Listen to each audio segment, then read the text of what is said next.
Ask a very basic question so that the audience can relate to it. Sensex. Chris Wood on ETNR last week said that Sensex could be 1 lakh in next 4 to 5 years. Do you see that happening, Nilesh? निकुंज भाई, एक चीज हमने सीखी है, market को predict करने की कोशिश मत करो. More often than not, you will be wrong. But today, is 1 lakh Sensex looking unimaginable? Answer is no. And my request to this audience will be, just don't think about 1 lakh Sensex. Beyond that also there is a much, much longer journey. I'll give you a small example.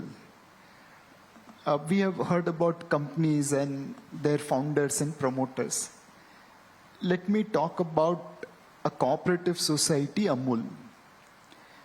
It is run by farmers, does not necessarily pay great salary to get good talent.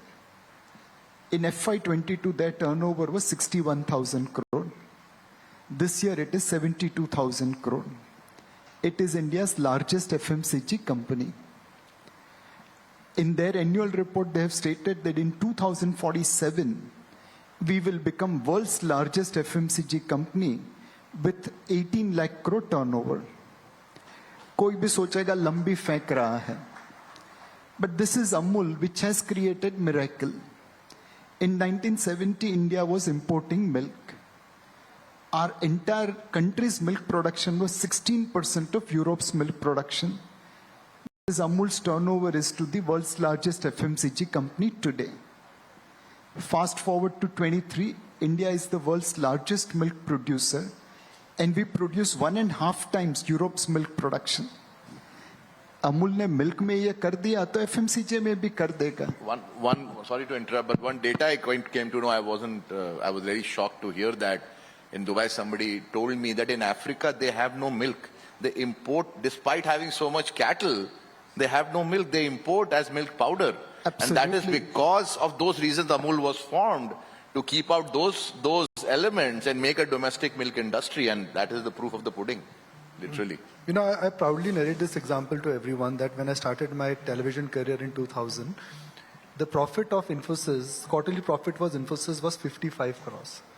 Today, the quarterly profit of Infosys is about 4,000 crores. It's 23 years, 55 crore quarterly profit has become 4,000 crores.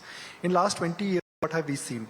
We've seen 9/11, we've seen 2008, we've seen COVID crisis, we've seen taper tantrum, but the Sensex has beautifully gone from 5,000 to 60,000 plus. I guess that's the kind of, timing we really are in. So Shankar, again, first let's get the headline Sensex. 4 to 5 years, do you see Sensex could touch 1 lakh? Oh, I mean, I'm absolutely certain it will reach 1 lakh. Now, whether it happens in 4 years or 6 years, frankly, is really a meaningless debate. But looking at the nominal GDP growth rate, which we are looking, you can safely say we can grow between, say, 12 and 14%, maybe 10 and 14%. You will approximate that number, and if you compound it at that, so in 4 years, roughly from 60,000, you add another. Say it comes to approximately 1 lakh in 4 years. I mean, it's not a reach to see 1 lakh, just at the simple compounding of the nominal GDP rate. It's a given, and 100%. So guys, if you're not invested, abhi train nahi chuti hai. We had 60,000 on the Sensex, and 1 lakh in next 4 to 5 years. We are in for some amazing return in terms of what capital markets actually could do. Sensex 1 lakh in next 4 to 5 years? Possible, yes. Why do you say that? Definitely, yes, possible. Because you look at it this way, generally speaking, if a country is growing at 7%, you can expect companies, reasonably good companies, to be growing at 14%, double the growth rate of the country. So it's very possible that you can get this incredible growth in the size of the market and the actual investments in the market, no question.